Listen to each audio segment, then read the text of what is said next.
Hi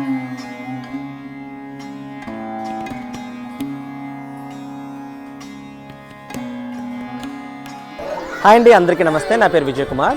ఈరోజు మనము జగదాంబ మాత యొక్క దశ మహావిద్యలలో 8వ మహావిద్య అయినటువంటి హిమాచల్లో ఉన్న బగలాముఖి ఆలయంలో ఉన్నామండి. ఒకసారి ఈ ఆలయం ఎలా ఉందో చూసొద్దాం పదండి.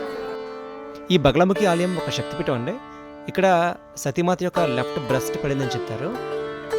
ఈ ఆలయం దగ్గర చండీగఢ్ నుండి 200 కిలోమీటర్ల దూరంలో ఉంటుందండి. అదేవిధంగా లుధియానా నుంచి వచ్చేసి 150 కిలోమీటర్ల దూరంలో ఉంటుంది. అలాగే ఈ ఆలయంకి దగ్గరలో ఇంకొక దేవాలయం ఉందండి, జ్వాలాముఖి అని చెప్పి. అది కూడా ఇంచుమించు 22 కిలోమీటర్ల దూరంలో ఉంటుంది. అది కూడా ఒక శక్తిపీఠం అండి. ఈ ఆలయానికి ఎంతోమంది రాజకీయ నాయకులు, వివిధ రంగాలకు సంబంధించిన ప్రముఖులు దేవి ఆశీర్వాదం కోరుతూ ఇక్కడికి వచ్చి పూజలు, యజ్ఞాలు, అనుష్ఠానాలు చేయించుకుంటారండి.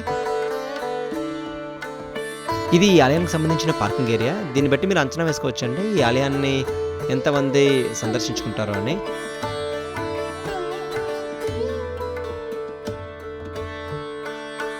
ఈ కోవిల్లో మనకి ఎక్కువగా పసుపు రంగు కనిపిస్తుందండి. బగలాముఖి మాతకు ఇష్టమైన రంగు పసుపు. ఇక్కడ ఈవిన్ని పీతాంబర అని కూడా పిలుస్తుంటారు. ఇది ఇక్కడ ఆలయంలోకి వెళ్ళే మార్గం అండి. ఇది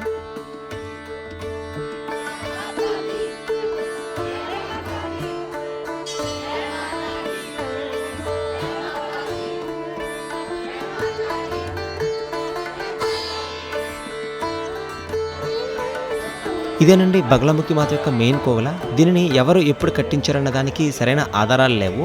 కాకపోతే దీనిని మహాభారతంలోని పాండవులైనటువంటి అర్జునుడు, భీమసేనుల వారు ఈ కోవెల్ని కట్టించారని చెబుతుంటారు.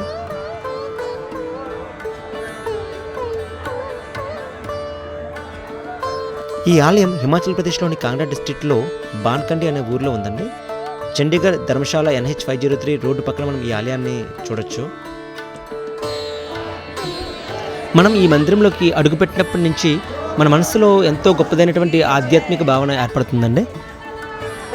మీరు చూస్తున్నట్లయితే ఈ అమ్మవారికి రక్షణగా ఒకవైపు హనుమంతుల వారు, మరోవైపు కాలభైరవ విగ్రహాన్ని మనం ఇక్కడ చూడొచ్చండి. మనం ఈ టెంపుల్లోకి వెళ్ళడానికి ఇది చాలా చిన్న ద్వారం ఉంటుందండి లోపలికి ప్రవేశించడానికి. ఇది బయటకు వచ్చే మార్గం అండి. ఈ కోవెల గర్భగుడిలో వీడియోగ్రఫీ ఎలా ఉండదండి. మీరు నిజ స్వరూపాన్ని ఈ పక్కనున్న ఫోటోలో చూడొచ్చండి. ఈ బగలాముఖి మాత ఆలయానికి చాలా వరకు ఆర్థిక నష్టాల్లో, కోర్టు వ్యవహారాల్లో ఉన్నవారు, అదేవిధంగా శత్రుభయాన్ని కలిగిన వారు ఈ ఆలయానికి వచ్చి పూజలు, యజ్ఞాలు జరిపించుకుంటారండి. వాళ్ళ స్తోమత బట్టి ఇక్కడ యజ్ఞాలు చేయించుకుంటూ ఉంటారు.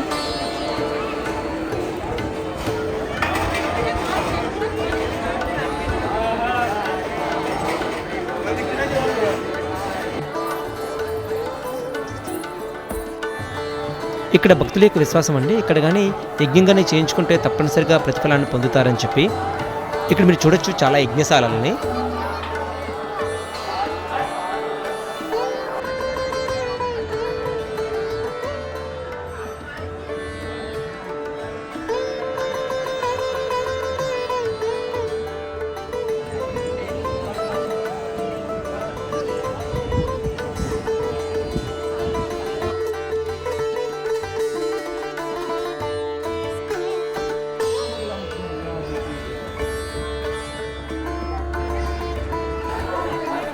ఈ బగలాముఖి మాత దర్శనం తర్వాత ఇక్కడ ఒక ప్రాచీన శివ మందిరం ఉందండి. అది ఈ కిందన ఉంది.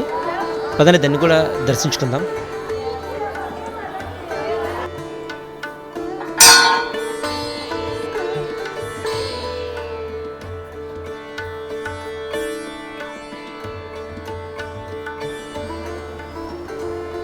మీరు చూస్తున్న ఈ శివలింగం చాలా పురాతన శివలింగం అండి. ఇక్కడ మనకి కోవిల్లో ఉచిత భోజన సదుపాయం కూడా ఉందండి. అది కేవలం మధ్యాహ్నం 12 నుంచి 2 వరకు ఉంటుంది. ఇదండి పురాణ మహిమాన్విత బగలాముఖి ఆలయం గురించి. మీకు ఈ ఆలయం ఎలా అనిపించిందో దయచేసి కమెంట్ చేయగలరు. మరి ఒక ఇంట్రెస్టింగ్ వీడియోతో మళ్ళీ కలుస్తాను. అంతవరకు సెలవు, నమస్తే.